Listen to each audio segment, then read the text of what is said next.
Thank you for joining us here on WMAR2 News at 7. I'm Jamie Costello. Detectives in Southwest Baltimore are investigating after a man was shot to death yesterday afternoon. That man, 25 years old. And as WMAR2 News' Brittany Werner tells us tonight, loved ones say his mom had to witness her son dying right in front of her.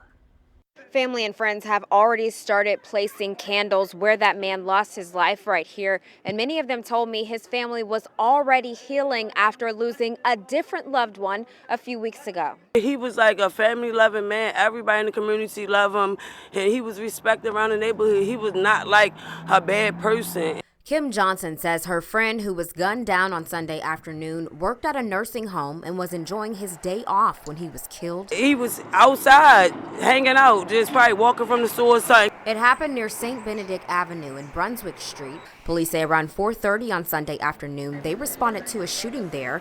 That's where they found the 25-year-old who had been shot multiple times before he died. All I can do is cry, like, because when you hear his mother scream, like, don't nobody want to see, like, no mother go through something like that. Johnson says what's even worse is that his family was already mourning after losing a different loved one to gun violence within the past few weeks. Jay just lost his nephew 3 weeks ago, so there's like death back to back, like it's crazy. It needs to stop. It's crazy. It needs to stop. We need to stop killing each other. It's sad. Another woman in that community who wanted to remain anonymous also empathized with losing loved ones. I just lost my nephew. It's sad. Police say 299 homicides have happened so far in Baltimore this year. That number was updated after 2 cases were removed from the homicide list, including the death of Tyree Moorhead, who was killed by police, and the death of Marcus Harris, whose death was determined to be justified by police. Both no longer listed as homicides. However, many people in the community are fed up with the homicide number that seems to keep increasing. You got people committing murders that already did time for murder. So, I mean, what can we say? It's crazy.